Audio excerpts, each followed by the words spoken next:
While security cameras can be a useful tool for solving crimes, the following 5 examples depict events in which video footage only added to its mysterious nature. Here are 5 of the most curious unsolved cases caught on tape. The first case caught on tape is Lars Mittank.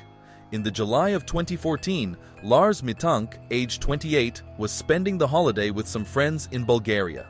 The group went to a bar where Lars got into a fist fight with another man over an argument about football. This fight left Lars with an injured eardrum, and he was instructed by doctors to not fly on a plane. Lars said goodbye to his friend, as he was now forced to stay in Bulgaria for a bit longer than he originally intended while his eardrum healed. Lars stayed at a hotel in Bulgaria. That night, he called his mother and said the hotel seemed strange, and Lars was afraid. A couple hours later, Lars called his mother back again and said 4 men were following him, prompting Lars to hide.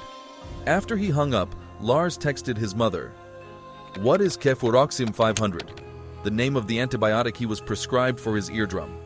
Another couple hours later, Lars took a taxi to the airport. The security footage at the airport shows Lars walking inside with all his luggage. After just a few minutes inside the Bulgarian airport, Lars can be seen sprinting back outside as fast as his legs can carry him, leaving all his luggage behind. Still running, Lars climbed over the barbed wire fence that surrounded the airport and vanished into the woods.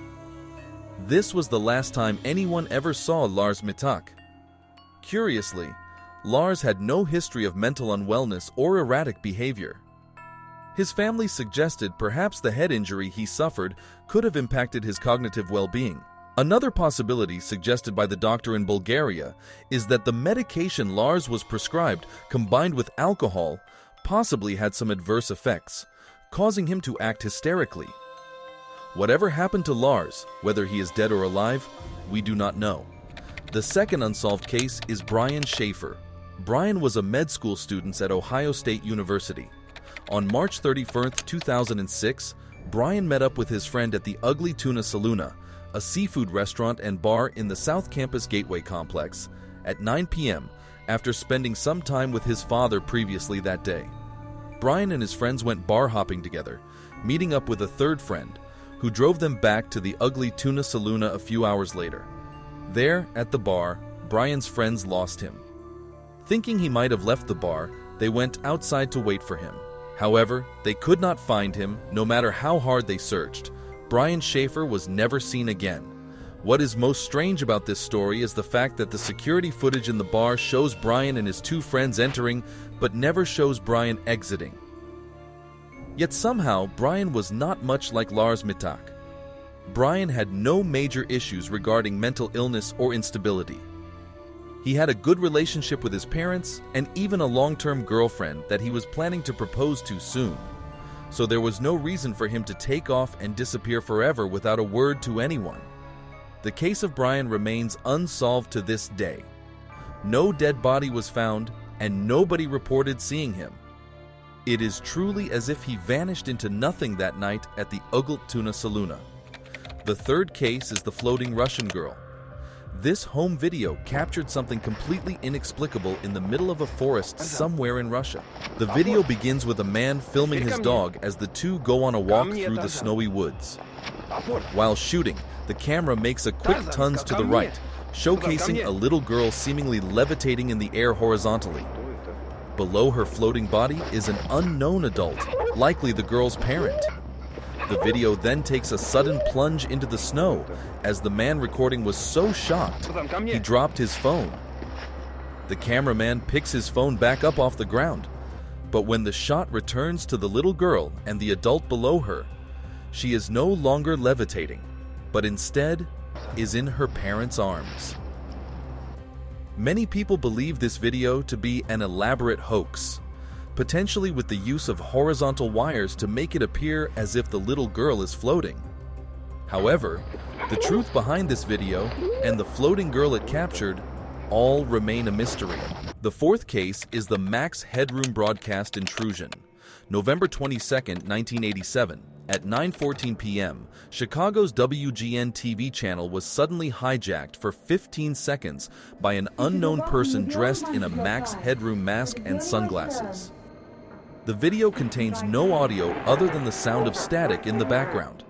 The hijacking did not last long, as the WGN engineers switched the studio link frequency, and the typical news broadcast returned to the screen.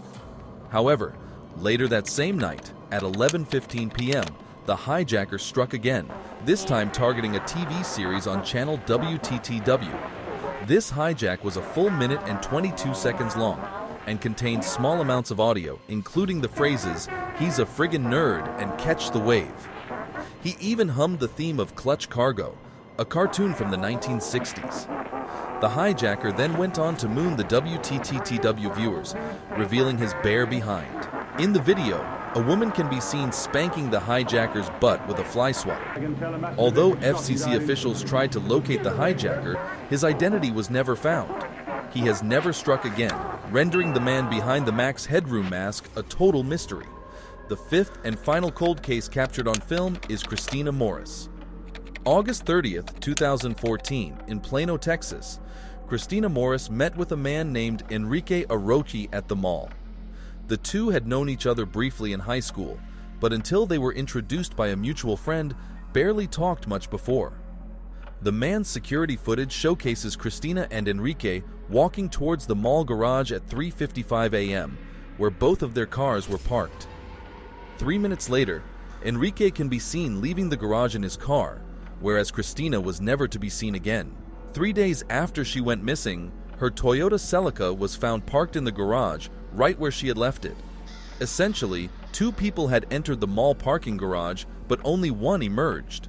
Enrique became the primary suspect for Christina's disappearance, and he was questioned by police several times.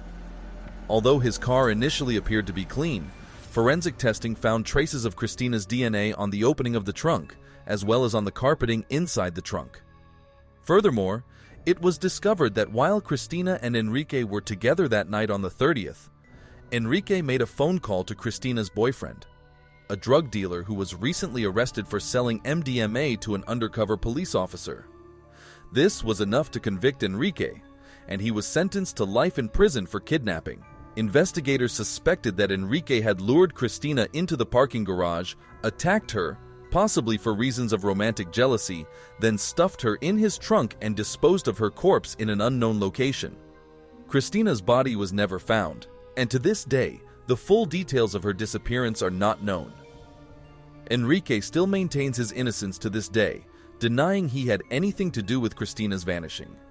Which of these 5 cases did you find the most interesting? Do you have any thoughts on what the full story behind these unsolved mysteries could be? Let us know your ideas in the comments below, and make sure to hit the subscribe button for similar content.